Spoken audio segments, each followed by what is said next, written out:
दोस्तों, हिंद महासागर में चीन की चालबाजी लगातार बढ़ती जा रही है।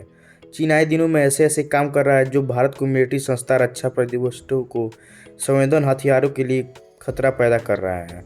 भारत जैसे ही किसी मिसाइल टेस्ट का ऐलान करता है, तुरंत ही चीन अपना जासूसी जहाज लेकर हिंद महासागर में पहुंच जाता है ताकि भारत द्वारा टेस्ट किए जा रहे मिसाइल की जासूसी जा सके। मालदीव को चीन ने अपना गुलाम बना लिया है। वह चीन के इशारे पर नाच रहा है और भारत को आंख दिखा रहा है कि जानकारी के अनुसार चीन ने अपने जासूसी जहाज मालदीव में तैनात कर दिया है, जहां से वह भारत की जासूसी कर पाएगा। भारत का दोस्त कहा जाने वाला बांग्लादेश सबसे बड़ा धोखेबाज निकला। चीन बांग्लादेश में मिलिट्री बेस तैयार कर रहा है, यानी इसके बाद वह भारत के और करीब आ जाएगा। हालांकि अब अपने मन में सवाल आ रहा होगा कि हिंद महासागर में इतना कुछ हो रहा है तो भारत क्या कर रहा है। हिंद महासागर में चीन को लेकर भारत की तैयारी कैसी है? दोस्तों, हिंद महासागर में चीन को ठोकने के लिए भारत युद्ध स्तर पर तैयारी कर रही है। भारत नौसेना के पास जितने भी हथियार हैं वो मौजूद हैं, उनको हिंद महासागर में तैनात किया गया है। भारत ने अपने खतरनाक पनडुब्बी आईएनएस करंज को श्रीलंका में तैनात कर दिया है। आईएनएस संस्था को हिंद महासागर में उतार दिया है। भारत के पास जितने डिस्ट्रिक्ट मौजूद है उनको ब्रह्मोस और बराक मिसाइल से लैस किया जा रहा है।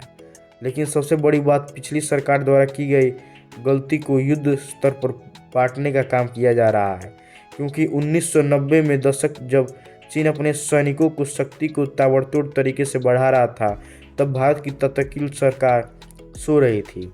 इसको लेकर एक कहावत भी है कि जब रोम चल रहा था तब नीरो बांसुरी बजा रहा था। मोदी सरकार ने 2014 के बाद भारतीय नौसेना की ताकत में अप्रत्यय वृद्धि की देश की गई है। दूसरे एयरक्राफ्ट कैरियर आईएनएस विक्रांत जैसे हथियार को नौसेना में शामिल किया गया है, लेकिन अभी भी बहुत कुछ किया जाना बाकी है और इसको लेकर युद्ध स्तर पर काम चल रहा है। दोस्तों, आज की इस वीडियो में हम यही जानने का प्रयास करेंगे कि भारतीय नौसेना की ताकत को बढ़ाने के लिए मोदी सरकार द्वारा कौन कौन से कदम उठाए जा रहे हैं, कौन कौन से हथियार प्रोजेक्ट चल रहे हैं, कि किन हथियार को नौसेना में शामिल किया जा रहा है। वीडियो काफ़ी ज़्यादा है इन्फॉर्मेटिव होगा, इसलिए वीडियो में अंत तक बने रहिएगा। दोस्तों, चीन से बढ़ रही चुनौती को देखते हुए मोदी सरकार द्वारा फैसला किया गया है कि भारतीय एयरक्राफ्ट कैरियर पर दुनिया का सबसे खतरनाक the best fighter jet Rafale M को तैनात किया जाएगा। इसको लेकर फ्रांस से डील फाइनल हो चुकी है। अगर बात करें राफेल की तो खासियत, तो इस फाइटर जेट का बजट सिर्फ 15,000 किलोमीटर, यानी यह हल्का multi role compact fighter jet है। इसकी फीमेल कैपेसिटी करीब 11,200 किलोग्राम, यानी यह ज़्यादा देर तक सिलाई और ज़्यादा देर तक टैंक फाइट कर सकता है।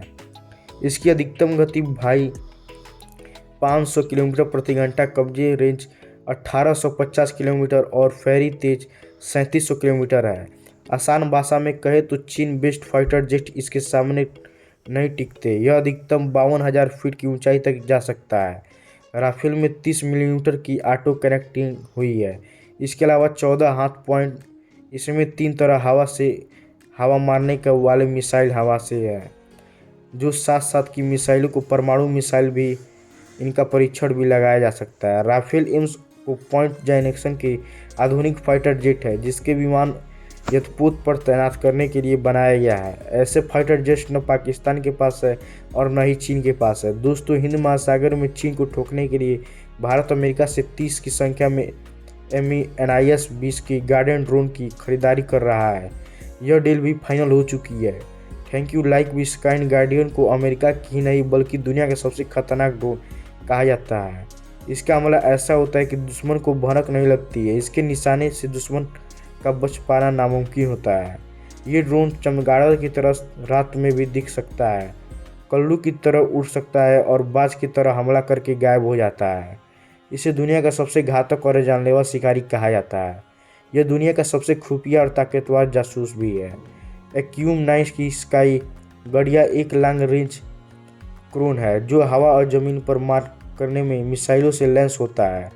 इसमें लगी 9X की फायर मिसाइल को साइलेंट क्लियर के नाम से भी जाना जाता है। इसे किसी भी तरह के मिशन के लिए भेजा जा सकता है, जैसे कि सर्विलांस, जासूसी सूचना जमा करना या फिर दुश्मन के ठिकाने पर हमला करने के लिए। यह ज़्यादा ऊंचाई से निगरानी करने में सक्षम है। इसकी रेंज 1900 किलोमीटर है। इससे 1700 किलोग्राम का हथियार लोड किया जा सकता है। यह अधिकतम 482 किलोमीटर प्रति घंटा की रफ्तार से उड़ान भर सकता है और 50,000 फीट की ऊंचाई तक जा सकता है। कमाल की बात तो यह है कि ड्रोन के 5,000 फीट की ऊंचाई से मिसाइल अटैक कर सकता है। दोस्तों, हिंद महासागर में चीन को उड़ाने के लिए कलवरी क्लास की पनडुब्बी युद्ध स्तर पर तैयार की जा रही है। यह पनडुब्बी सतह विरोधी पनडुब्बी युद्ध खुफिया जानकारी जमा करने, समुद्र में बारूदी सुरंग बिछाना, क्षेत्र की निगरानी जैसे काम कर सकती है।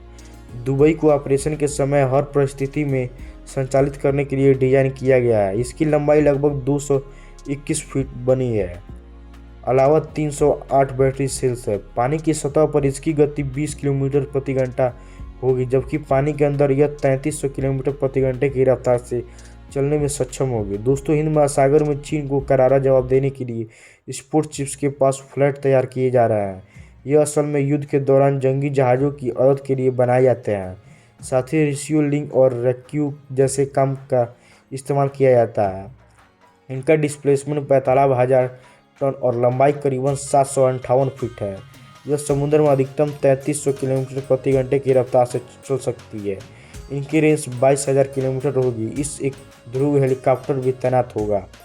उम्मीद है कि भारतीय नौसेना को इसकी फ्लीट 2028 तक मिल जाएगी। दोस्तों, हिंद महासागर में चीन का कलेजा निकालने के लिए भारत सरकार ने फैसला किया है कि 3 नई करेंट ट्रेनिंग शिप बनाए जाएंगे, जिसके जरिए भारत नौसेना अपने नए जवानों को विश्व स्तर पर ट्रेनिंग दे पाएगी।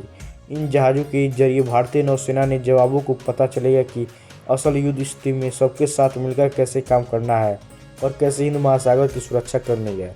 साथ ही इन जहाज़ों की मदद से भारतीय नौसेना के जवाब और भी ज़्यादा नए स्किल के साथ ही उन्हें अपने वातावरण के बारे में भी कुछ सीखने को मिलेगा। दोस्तों, हिंद महासागर में चीन को मुंहतोड़ जवाब देने के लिए भारत सरकार ने फैसला किया है कि इस जियो ने पीयू यानी नेक्स्ट जनरेटर ऑपरेशन पेट्रोल बेसन को भारतीय शिपयार्ड में खरीदा जाएगा, जिसकी मदद से न केवल भारतीय अर्थव्यवस्था को फायदा होगा बल्कि इन ऑफशोर पेट्रोल का इस्तेमाल करके भारतीय नौसेना offshore state maritime international search and surgical surveillance mission और माइंड वारफेयर जैसे ऑपरेशन को अंजाम देने में सक्षम हो जाएगी।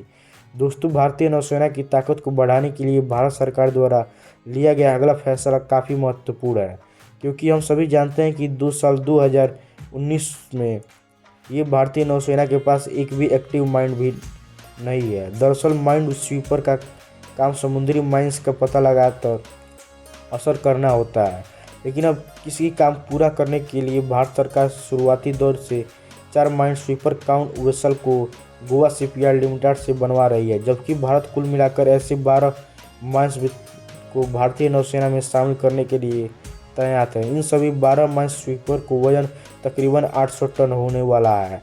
इसकी मदद से भारतीय नौसेना समुद्री मार्ग से होने वाले खतरे और अपने जहाज़ों को भी सुरक्षित रख पाएगी। दोस्तों, हिंद महासागर में चीन की गर्दन तोड़ने के लिए भारत सरकार ने फैसला किया है कि भारतीय नौसेना के लिए 8 पीढ़ी की कार्वेट शिप तैयार की जाएगी। दरअसल दोस्तों, आपको मालूम होगा कि भारतीय नौसेना में शामिल खुखरी और गूढ़ा क्लास के कार्वेट शिप पर पुरानी हो गए हैं, जिन्हें बदलने के लिए भारत ने इन नई पीढ़ी में 8 कार्वेट शिप को बनाकर अपनी नौसेना में शामिल करने का फैसला किया है। इन सभी कार्वेट शिप को इन हाउस डिजाइन और नई तकनीक का इस्तेमाल करके बनाया जाएगा। साथ ही में भारत इनको कार्वेट शिप कुछ नए कॉन्सेप्ट में भी इस्तेमाल करना चाहता है, जिसके लिए भारत इनमें अपने ब्रह्मोस मिसाइल के फुल पोटेंशियल का इस्तेमाल करने के लिए कई बदलाव करेगा, जिसके लिए भारतीय नौसेना अपने 5वें प्रोजेक्ट के तहत कोचीन शिपयार्ड से 6 एक्जियम यानी नेक्स्ट जनरेटर मिसाइल रिश्याम खरीदेगा, जिनसे वह सबसे ब्रह्मोस एंट्री शिप मिसाइल से लॉन्च की जाए। अगर हर चीज़ भारतीय नौसेना के हिसाब से चलती तो इन मिसाइल केवल डिलीवरी अगले 3 से 4 सालों में की जाए। दोस्तों, हिंद महासागर में चीन को कोटने के लिए भारत सरकार का सबसे ज़्यादा ध्यान MGD यानी नेक्स्ट जनरेशन डिप्सयार्ड को बनाने पर, क्योंकि इसके तहत भारतीय नौसेना कुछ ऐसे युद्धपोत का विकास करने वाली है जिसके दम पर हम केवल हिंद महासागर बल्कि चीनी समुद्री के दरवाजे पर पास जाकर अपनी शक्ति का प्रदर्शन दिखा सकते हैं। NGT प्रोजेक्ट के तहत भारत सरकार द्वारा सबसे पहले 5 डिस्कयार्ड को खरीदा जाएगा, जिनका वजन 13,000 टन होगा, यानी कि मौजूद समय में उपलब्ध भारतीय नौसेना के सभी 10 पॉइंट को दोगुना भारी होंगी। इससे बनाने में सबसे ज़्यादा नई और एडवांस तकनीक का इस्तेमाल किया जाएगा। साथ ही यह नए डिस्टेंस अपने कुछ ऐसे विनाशकारी हथियार को लेकर चलेंगे जो दुश्मन की नौसेना को पलक झपकते ही समुद्र की गहराई में डुबोने का दम रखेंगे। सिर्फ इतना ही नहीं बल्कि इन स्वीकार का डिजाइन कुछ इस तरह होगा कि इनकी मदद से भारतीय नौसेना को एक देश को नक्शे में मिटा कर रखती है। लेकिन भारत सिर्फ ऐसे 5 डिस्यार नहीं रुकने वाला है। भारत सरकार का प्लान ऐसे 18 डिस्यार बनाने जाएगा। इसके अलावा हिंद महासागर में चीन बढ़ रही दखल अंदाजी को मुंहतोड़ जवाब देने के लिए भारत ने गुप्त पहल की शुरुआत कर दी है। रक्षा मंत्रालय से लीक हुई जानकारी से मुताबिक भारतीय वैज्ञानिक ने अब तक के सबसे बड़े एयरक्राफ्ट कैरियर यानी INS विशाल प्रोजेक्ट पर काम करना शुरू कर दिया है। INS विशाल भारत का पहला परमाणु ईंधन से चलने वाला युद्धपोत होगा।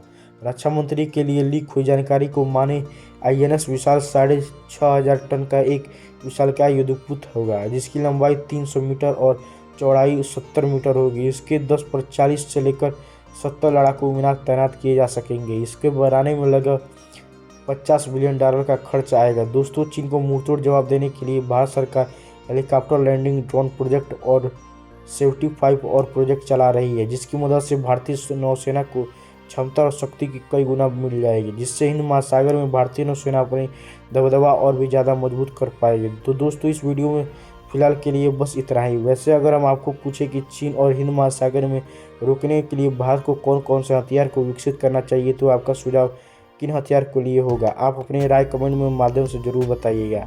वीडियो को अंत तक देखने के लिए जय हिंद, जय भारत। ऐसे ही वीडियो देखने के लिए वीडियो को लाइक करके चैनल को सब्सक्राइब कर दिए, साथ ही में बेल आइकन प्रेस कर दिए ताकि सबसे पहले नोटिफिकेशन आप तक पहुँचे।